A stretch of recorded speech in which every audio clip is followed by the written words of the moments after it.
예, 오늘 제가 할 강의는 조선의 학문과 정치를 읽은 호남 선비입니다.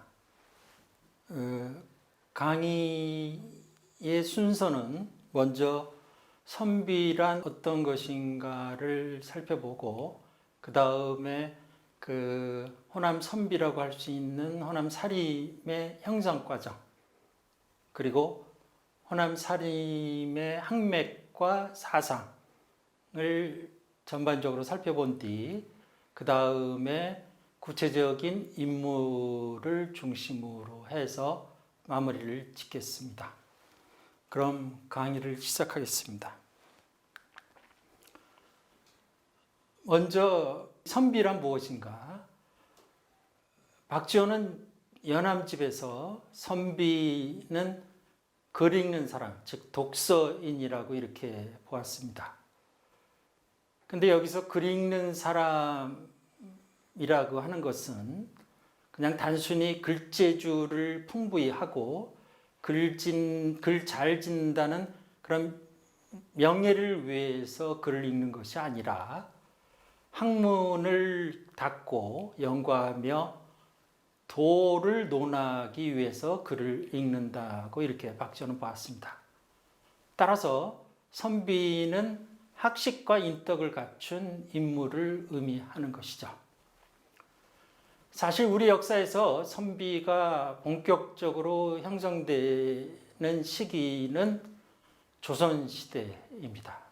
특히 15세기 말 새로이 등장하는 사림 세력이 성리학의 이념과 사회윤리를 조선사회에 구현하려고 노력을 했는데 선비는 이들이 이상적으로 추구한 성리학적 인간형이라고 볼 수 있습니다. 조선시대 선비라면 기본적으로 갖춰야 할 덕목이 있는데 그것이 바로 예의염치입니다. 우리는 보통 이 예의염치를 예의와 염치 이렇게 둘로 나눠서 보지만 사실 각각 다른 의미이죠. 예는 예에 의해서 행동해야 된다는 것이고, 의는 의로워야 된다는 것이고, 염은 청렴해야 된다는 것이고, 치는 부끄러움을 알아야 된다는 것입니다. 또한 선비의 대표적인 특징 중에 하나는 지행합일입니다. 말 그대로 암과 행암이 일치가 돼야 된다는 것이죠.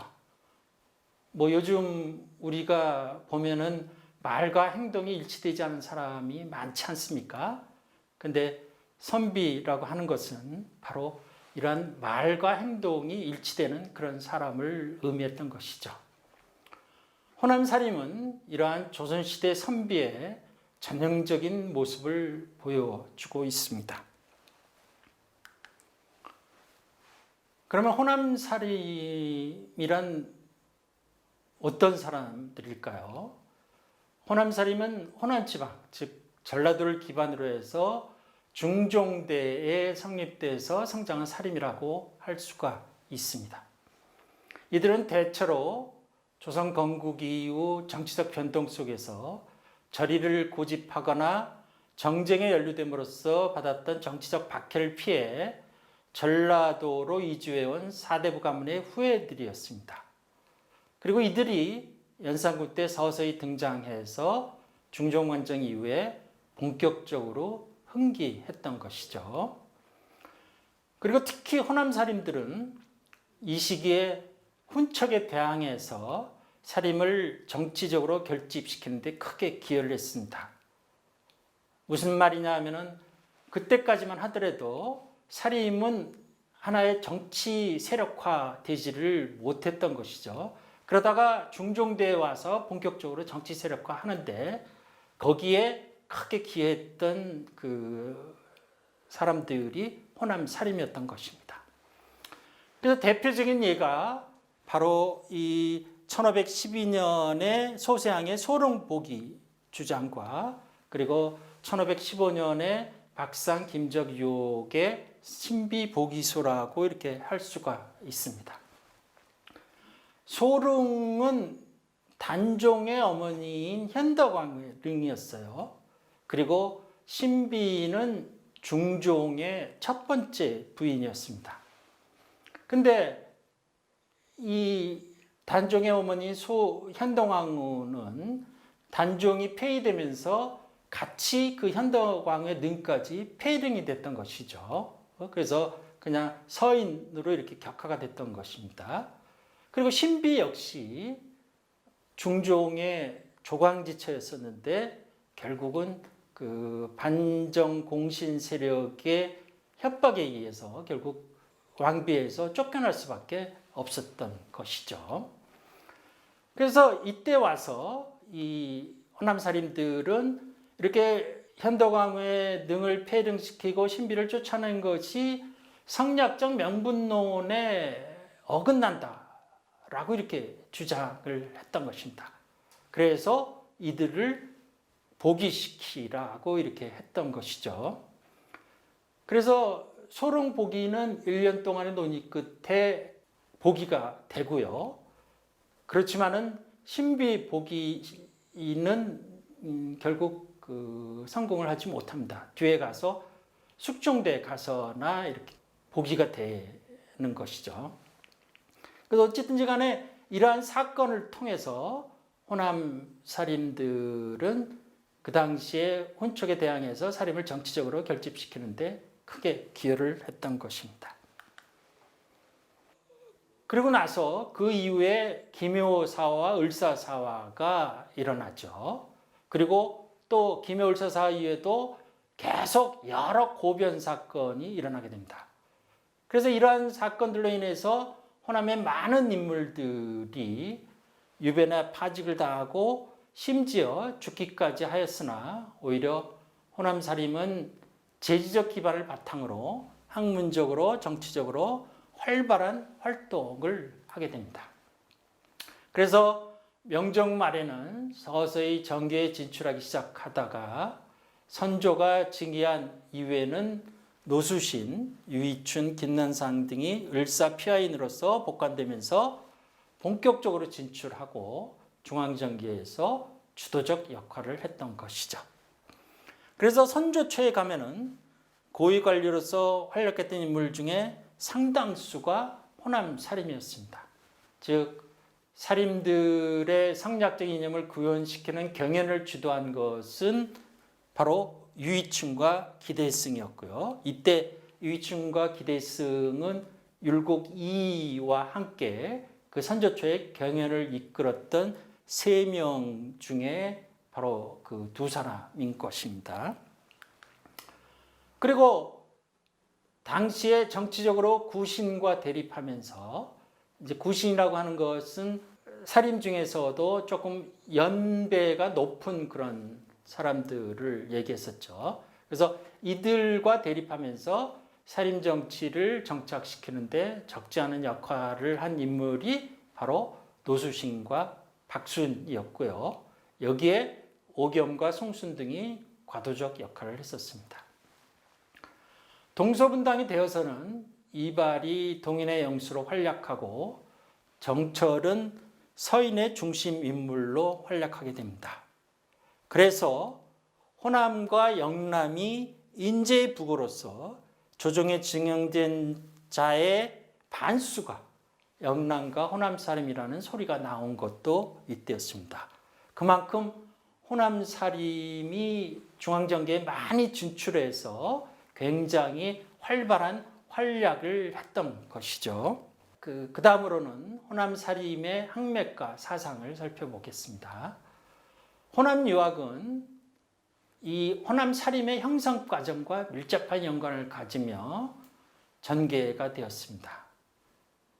따라서 의리명분적인 성격과 실천적 성격이 강했죠. 앞에서 살펴본 바와 같이 그 호남 사림은 선초의 그 절이적인 성격을 가진 그런 그 사람들의 후손들이 많았기 때문에, 그리고 또 사화를 겪으면서 이렇게 성장을 했기 때문에 그런 의리명무적인 성격과 실천적인 성격이 강했던 것인데, 바로 이 호남 유학도 이제 바로 그런 성격을 갖게 되는 것이죠. 근데 이 호남 유학의 전개 과정에 발전 과정에 영향을 미친 것은 이 지역에 유배온 김갱필과 조광조였습니다.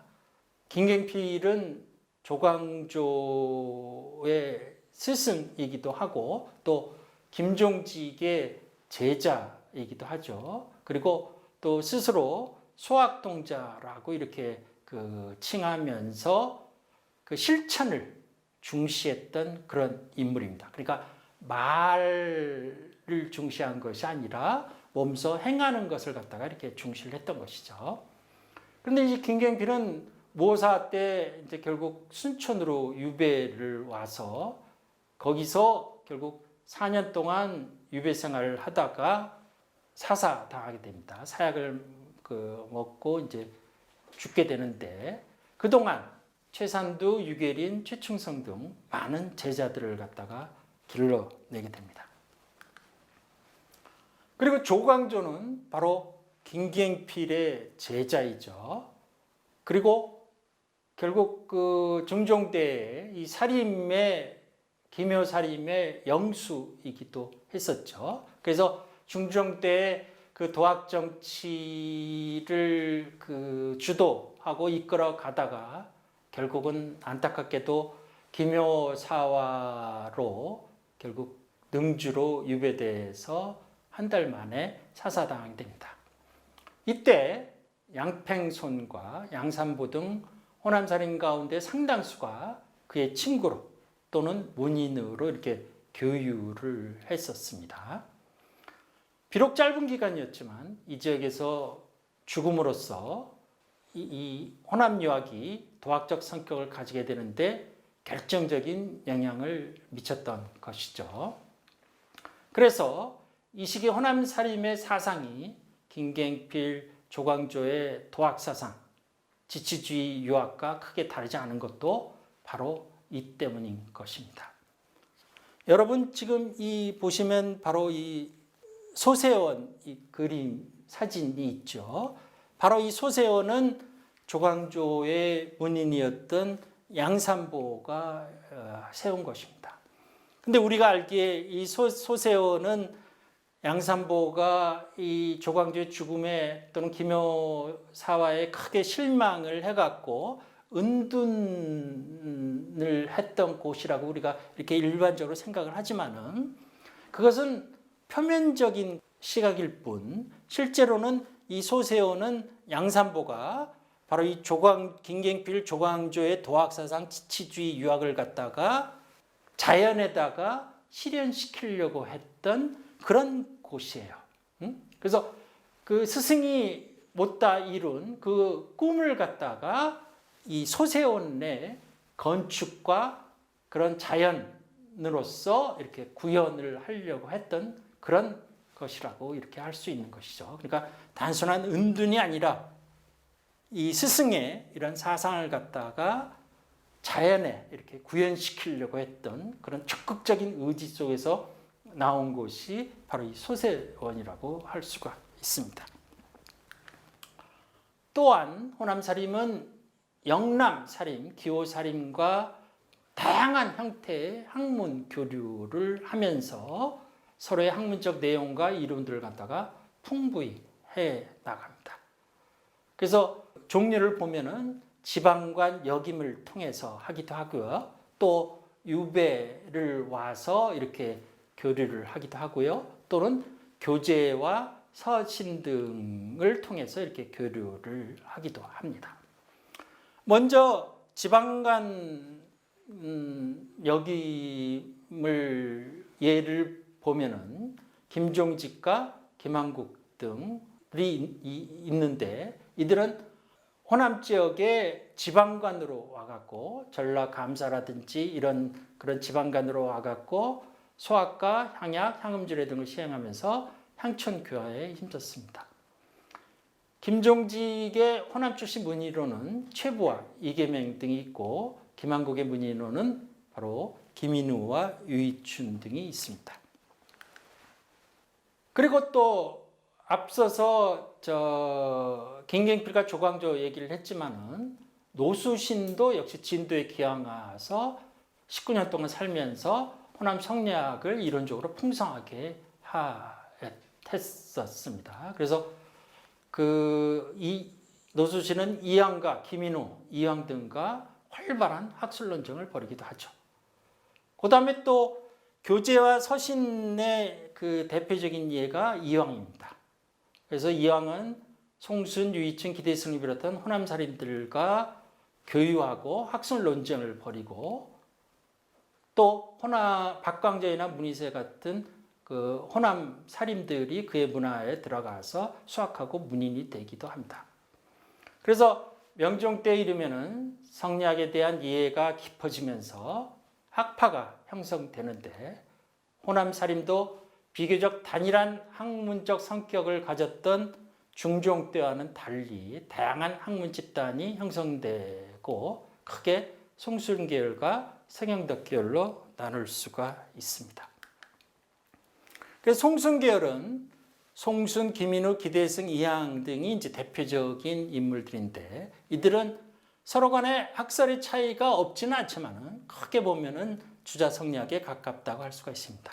그리고 이들의 견해는 이항, 김인우, 기대승, 송순의 순서로 이의 견해와 비슷합니다. 특히 송순은 이의 기발이승 일도설과 비슷한 학설을 이미 이가 자신의 견해를 체계화시키기 이전에 주장을 하기도 합니다. 말하자면은 이러한 송순계열 학자들의 사상이 이학파의 학설이 정립되는데 선구적인 역할을 했던 것이죠. 그 다음에 이제 서경덕 계열은 박순, 노수신, 유이춘, 정계청, 정혜립 같은 그런 인물들이 있습니다. 이들 인물의 사상은 대체적으로 주자 성리학과 어느 정도 거리가 있습니다. 오히려 북송의 송장제와 명예 나음순의 학문, 양명학 등을 계승한 점이 없지 않습니다. 이처럼 16세기 호남 사림은 같은 학파 내에서 또는 학파를 초월하여 수준 높은 학문적 토론과 논쟁을 벌이게 됩니다. 그 예를 보면은 박상과 승려 해공상인의 묵설 논쟁, 또는 김인우와 정지운의 천명도 논의, 이항과 김인우, 기대승의 태극논변, 노수신과 김인우, 이항, 기대승의 인심, 도심 논쟁 이런 것들이 있는데 바로 이러한 논쟁들을 바탕으로 해서 이항과 기대승의 사단칠전 논쟁이 벌어지게 되고 이들의 학술 논쟁은 조선학자들의 주자 성리학에 대한 이해 수준을 한 단계 높이고 나아가 그들이 독자적인 사상 체계를 구축하는 데 결정적인 역할을 하게 됩니다. 그래서 당시에 기대승과 이항이 학술 논쟁을 벌이면서 이황이 기대승에게 이제 보낸 이 편지 내용을 봐도 이항이 자기 지역에서는 별로 학문을 논할 사람들이 없는데 이 호남 지역은 굉장히 활발한 그런 학술 논쟁이 일어나게 돼서 우리 동쪽의 노나라로서는 드물게 보는 일로 깊이 탐구한다라고 이렇게 할 정도로 그 당시 이 호남 지역의 학문은 매우 수준이 높고 굉장히 활발한 논쟁이 벌어졌던 것이죠.